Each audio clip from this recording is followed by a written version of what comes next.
serie que veníamos viendo, Firmes en esta gracia, y la frase esta es buenísima: cada dificultad es parte de la bondad de Dios, confía, y estamos viendo, ¿qué carta? Primera de Pedro, exacto. Diego, Ricky y los que estuvieron esta mañana tienen prohibido contestar. Primera de Pedro, estamos viendo esa carta. A ver, algunas preguntas. Vamos a ver en qué situación estaba la iglesia en aquel momento. ¿A quién le escribe Pedro? Bien. ¿Y eran a los judíos o eran gentiles? ¿Eran gentiles más que judíos? En este caso, estaba escribiendo a los de... yo me lo anoté, Joa, porque me voy a olvidar después. A los que estaban distribuidos en Asia Menor, que actualmente es Turquía. Entonces, Pedro le está escribiendo, pero la carta tiene una particularidad o un peso grande, que es ¿qué pasaba con este pueblo que estaba recibiendo? Venimos orando esta semana. Exactamente. Estaban siendo perseguidos, estaban siendo hostigados, estaban siendo, hostigados por griegos y por romanos en ese entonces. Entonces, Pedro les escribe un poco también alentándolos. Entonces, ahí en el capítulo 1:13 al 2:10, habla Pedro de una identidad, una nueva identidad de familia en Cristo. Después del capítulo 2:11 al 4:11, Pedro les ayuda a ver a los cristianos el sufrimiento como una forma de testificar de Jesús, ¿sí? Y a partir del 4:12, más o menos, que es lo que vamos hasta donde vamos a llegar hoy y lo que vamos a empezar a ver, hasta el 5:9, Pedro empieza ahora a hablarles del triunfo, ¿sí? O de la esperanza futura de la venida de Cristo y de este triunfo, de esta esperanza que descansamos los cristianos, ¿sí? Y voy a hacer no solamente esa introducción, sino una muy chiquita de lo que habló Joa el domingo pasado, porque hoy vamos a ver 1 Pedro 4, 7 al 11, pero esto viene hilado, o sea, viene con el hilo ya voy a ir a 4, 1 al 6, que fue lo que habló Joa. No sé si se acuerdan un poco de lo que compartió Joaquín. Vamos a leer 1 Pedro 4 y después vamos a hacer ese resumen y ya vamos a comenzar con lo de hoy. Un punto importante, un comentario más que nada. Les voy a compartir 1 Pedro 4 del 1 al 6 en versión Dios habla hoy, por una cuestión de que me parece que es muy práctica para que la podamos entender rápido de lo que venimos hablando y podamos hacer el enlace. Y después voy a usar Reina Valera 60 a partir del 7, pero por una cuestión de que a mí me gusta cómo lo explica Reina Valera 60, no nada más que por eso. Dice 1 Pedro 4, por tanto, ya que Cristo sufrió en el cuerpo, asuman también ustedes la misma actitud, porque el que ha sufrido en el cuerpo ha roto con el pecado, para vivir el resto de su vida terrenal no satisfaciendo sus pasiones humanas, sino cumpliendo la voluntad de Dios. Pues ya basta con el tiempo, basta, decía Joaquín, basta ya, pues ya basta con el tiempo que han desperdiciado haciendo lo que agrada a los incrédulos, entregados al desenfreno, a las pasiones, a las borracheras, a las orgías, a las parrandas y a las idolatrías abominables. Vieron que es bastante clarita esta versión. A ellos les parece extraño, escuchen el 4, que ustedes ya no corran con ellos en ese mismo desbordamiento de inmoralidad y por eso los insultan. Ahí está claro un poco lo que viene hablando del insulto y de esta persecución también. Pero ellos tendrán que rendirle cuentas a aquel que está preparado para juzgar a los vivos y a los muertos. Parece que se enojó Pedro acá.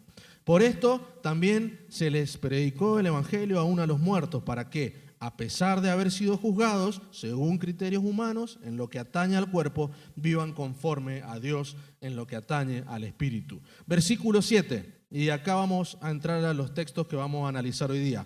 Mas el fin de todas las cosas se acerca. Sed, pues, sobrios y velad en oración. Y ante todo, tened entre vosotros ferviente amor, porque el amor cubrirá multitud de pecados. Hospedados los unos a los otros sin murmuraciones. Hay otra versión que me gusta que dice sin quejas. Sin quejas. Pero vamos a leer esta. Hospedados unos a otros sin murmuraciones.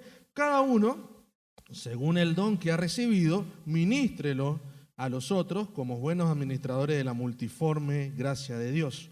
Si alguno habla, hable conforme a la palabra de Dios. Si alguno ministra, ministre conforme al poder de Dios, al poder que Dios da, para que en todo sea Dios glorificado por Jesucristo, a quien pertenecen la gloria y el imperio por los siglos de los siglos. Amén.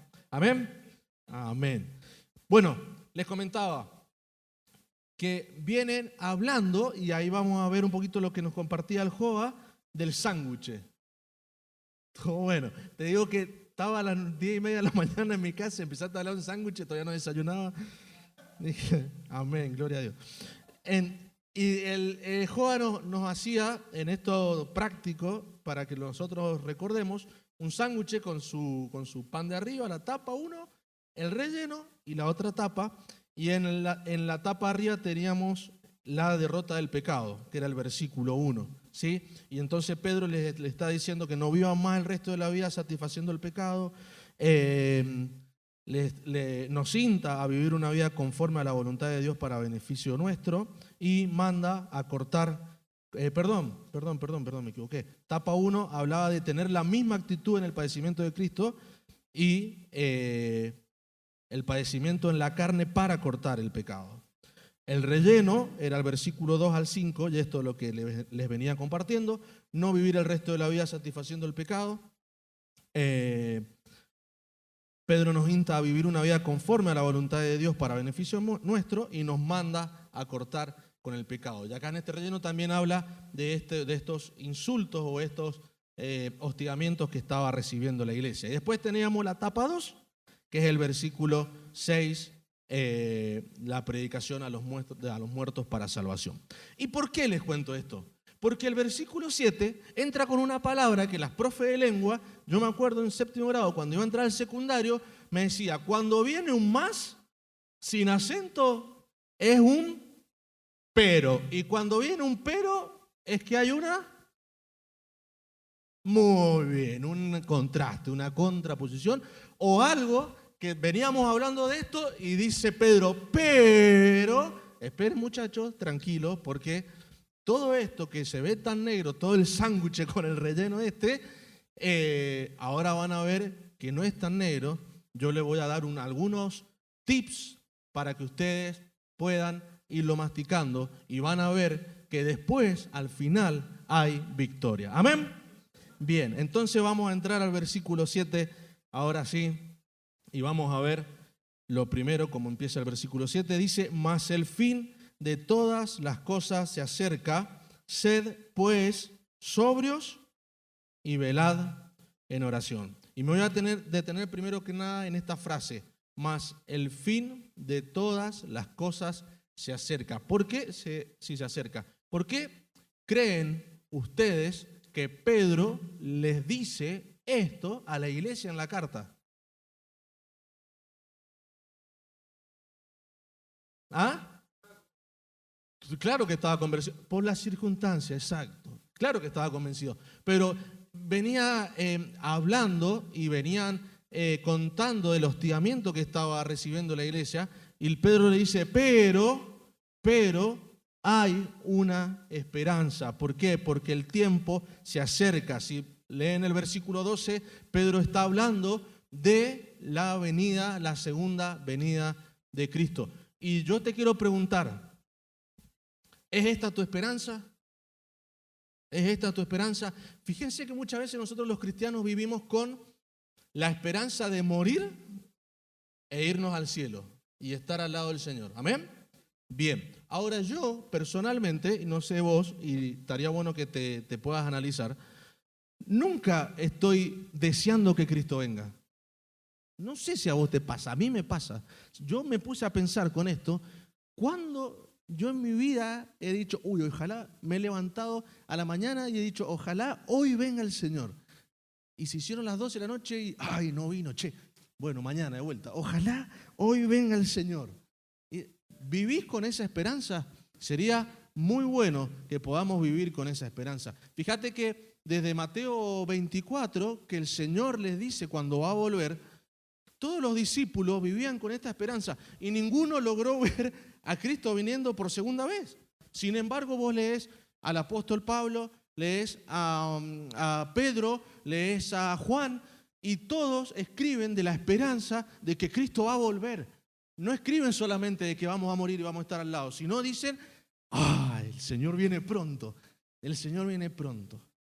Entonces, yo te animo a que vos puedas estar viviendo también con esa esperanza.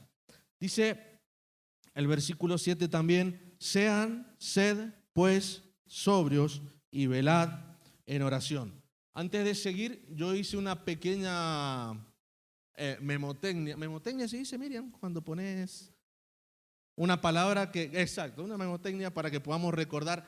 Vos imaginate que ahora te dice Pedro, bueno, tranquilos que el tiempo se acerca, ¿sí? El Señor va a volver.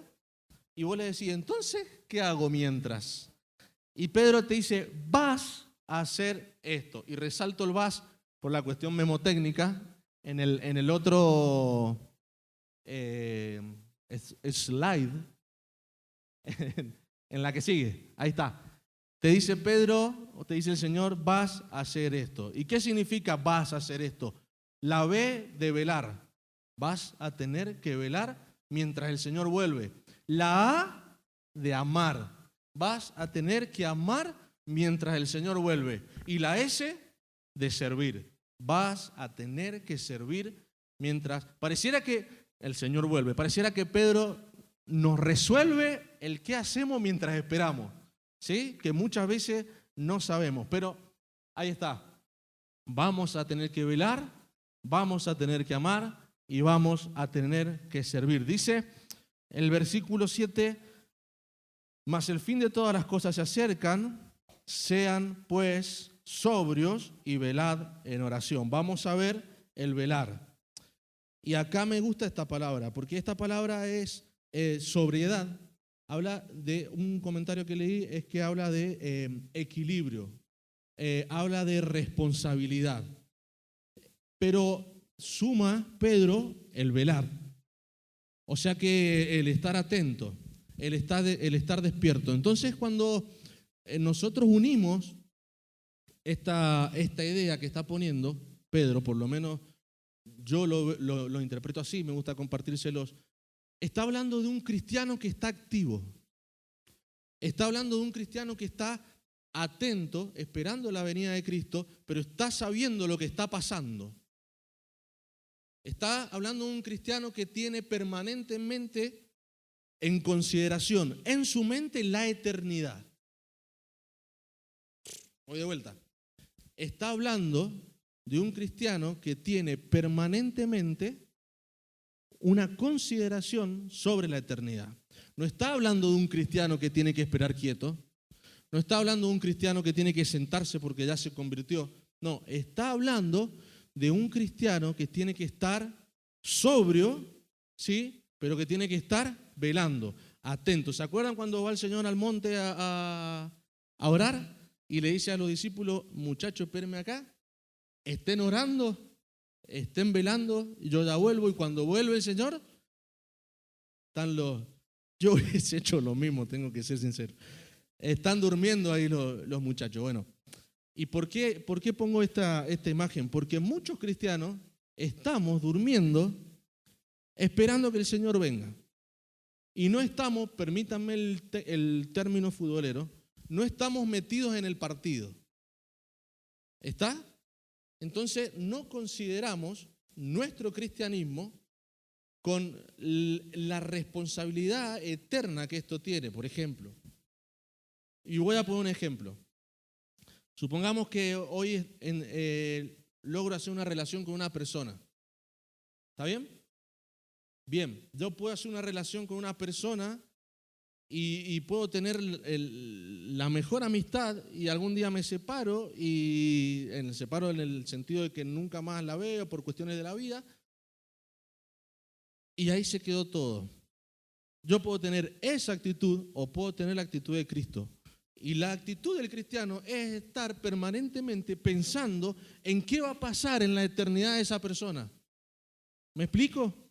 Se los voy a leer un poco más claro. Esta sobriedad o responsabilidad nos permite mantener una expectativa eterna de todos los asuntos de la vida. O sea, considerando la eternidad. Y en todos los asuntos de la vida, no solamente de esa persona, sino en el mío. Tengo que estar sobrio y tengo que estar velando. Y tengo que estar activo sabiendo qué está pasando con la misión de Cristo. Y no estoy hablando de la misión en África. No estoy hablando de la misión en el mundo, los misioneros que salen, que por ahí los vemos tan lejos. No, lo que está pasando al lado mío. No sé si me explico. Tengo que estar como cristiano metido en el partido. Tengo que estar como cristiano viendo qué le pasa al que está al lado, qué va a pasar con su eternidad, qué pasa con el que está más allá, qué pasa con la iglesia perseguida, qué pasa con mi barrio, con mi ciudad, con mi país, con el mundo. Tengo que ser un cristiano que esté deseando la venida de Cristo, pero mientras tanto tengo que estar activo, tengo que estar considerando la eternidad. ¿Está bien? Tengo que estar sobrio y tengo que estar velando. ¿Se entendió este punto? Es sumamente importante. Y eso es lo que te está diciendo Pedro. Mientras esperás al Señor, intentá trabajar, tenés esta actitud. Y encima nos da la herramienta. ¿Cuál es la herramienta? Alguien lo dijo ahí. En oración. Exacto. En oración. Y en la oración es la herramienta que el Señor nos dejó. La herramienta que el Señor nos dejó. ¿Querés sabiduría? Orá. ¿Querés que Dios te escuche? Orá. ¿Querés pedir? Orá. ¿Querés agradecer? Orá. ¿Querés hablar con el Padre? ¿Querés? Orá. Orá. Y te pregunto, ¿cómo estás en tu oración? ¿Cómo estás en tu devocional diario? Pero esta mañana les compartía esto también a los hermanos. No el devocional de que me levanto todos los días religiosamente, agarro el pan diario, leo, agarro meditaciones, leo, oro, 1 hora, me voy. No. ¿Cómo estás en el tiempo de calidad con el Señor? ¿Cómo estás en el tiempo de calidad con el Señor? ¿No? Y repito, no estoy hablando de que si lees la Biblia todos los días o no la lees, si orás todos los días, pero cuando orás, cuando decís, Señor, hoy me voy a tomar unos mates, vení, sentate al lado mío. ¿Cómo estás con ese tiempo de calidad? Bueno, mientras esperamos, Pedro dice, sean sobrios, estén velando y utilicen esta herramienta poderosa que Dios nos ha dado, que es la oración. No se trata de sentarse a que Cristo venga, sino hay que estar velando, es decir, estando atentos a lo que puede pasar mientras viene. Entonces dijimos que cuando le preguntemos al Señor qué hacemos mientras, Señor, el Señor nos va a decir, bueno, vas a velar y vas a amar. Y fíjense que este texto es tal vez, bueno, no, el 7 es más cortito, pero uno de los más cortos. El versículo 8 dice, y ante todo, tened entre vosotros ferviente amor, porque el amor cubrirá multitud de pecados. No me voy a detener mucho a hablar sobre el amor, porque aparte en la Biblia hay infinitos textos de amor e incluso la historia principal de la Biblia es amor. Pero me llama la atención una palabra que utiliza Pedro acá, que dice, ante todo. Y Pedro sigue resaltando lo que la Biblia enseña y lo que Cristo hizo con su ejemplo. Ante todo, amor. ¿Por qué? Porque el amor cubrirá multitud de pecados, multitud de faltas. Pero ante todo, dice Pedro, esto arriba. El amor sobre todas las cosas. y tenemos justamente el ejemplo que es Cristo. Y por último, vamos a tener que estar sirviendo. Y acá sí me voy a detener un poquito. El versículo 9 dice, hospedados los unos a los otros, sin murmuraciones. Cada uno, según el don que ha recibido, ministrelo a otros como buenos administradores de la multiforme gracia de Dios. Si alguno habla, hable conforme a la palabra de Dios, y si alguno ministra, ministra conforme al poder que Dios da, para que en todo sea Dios glorificado por Jesucristo, a quien pertenecen la gloria y el imperio. Yo veo dos cosas acá en el servicio. Una que me llama la atención, que es hospedados los unos a los otros. Y un comentario que leí dice que la palabra griega que se usa acá significa amor a los extraños. Y que también esto está haciendo referencia a un servicio material. Y acá vemos eso, vemos dos formas de servir en estos textos. Fíjense que Pedro nos va a enseñar a estén sirviendo mientras tanto de manera material y de manera, ¿cómo? Espiritual. ¿Por qué? Porque después habla de los dones. Entonces después Pedro va a decir, bueno, ese don que Dios te ha dado, también tenés que usarlo para servir a los hermanos. Y acá te pregunto, hay mucho para servir. Y muchas veces, y me anoto primero, los cristianos nos ponemos, porque nos es más fácil y porque nos gusta, en el servicio espiritual. ¿Y está bien? Está perfecto, porque lo dice la palabra. Entonces, yo recibí del Espíritu Santo un don, ¿sí?, que voy a usarlo para servirlos a ustedes, y ustedes han recibido del Espíritu Santo un don que van a utilizar para servirme a mí. Pero también quiero hacerte pensar sobre el servicio material. Y en esto también tenemos que estar atentos, y en esto también tenemos que estar activos, y en esto también tenemos que estar trabajando y sirviendo. Que no sea nuestro servicio hasta que el Señor venga solamente con el don, que por muchas veces es lo que mejor nos sale, sino que también el servicio material, ¿sí?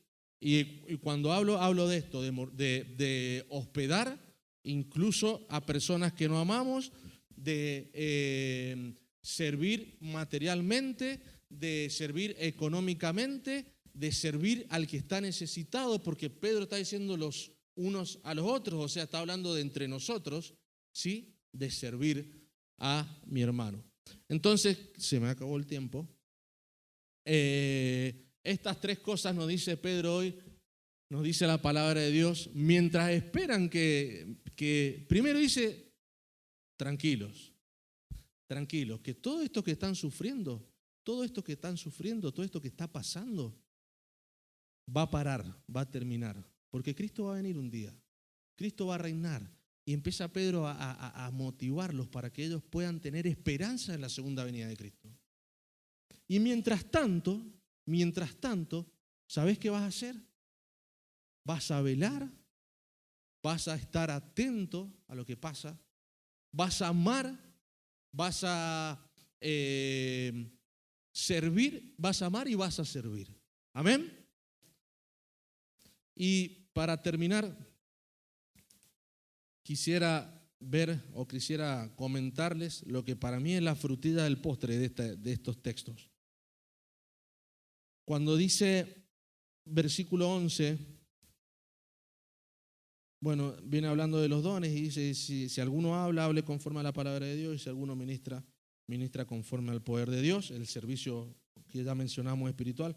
Pero dice, para que en todo, y acá le pone Pedro el broche de oro, dice, para que en todo, ¿qué? Es como decir, bueno, ya está, vamos, cerrar la Biblia, cerrar la iglesia y nos vamos. Para que en todo sea Dios glorificado. O sea que nuestra esperanza es la venida de Cristo. Mientras tanto, es todo esto. Pero ¿para qué, Pedro? La verdad que no tengo muchas ganas de servir al de al lado. La verdad que no tengo muchas ganas de amar, no me sale. La verdad que velar y el tema de estar atento al otro, demasiado con mis problemas. Y Pedro dice, no es por vos, no es por mí. Es para que en todo esto Dios sea glorificado. Y eso a mí me quiebra las rodillas. Siempre, siempre, siempre. El motivo de nuestra vida como cristianos, nuestra esperanza de vida eterna, nuestro trabajo en esta tierra tiene que ser para glorificar a Dios. Siempre tenemos que buscar glorificar a Dios, conocer la gloria de Dios, gustar la gloria de Dios y compartir la gloria de Dios. Y en todo eso, Dios siempre, siempre va a ser glorificado. Amén. Amén.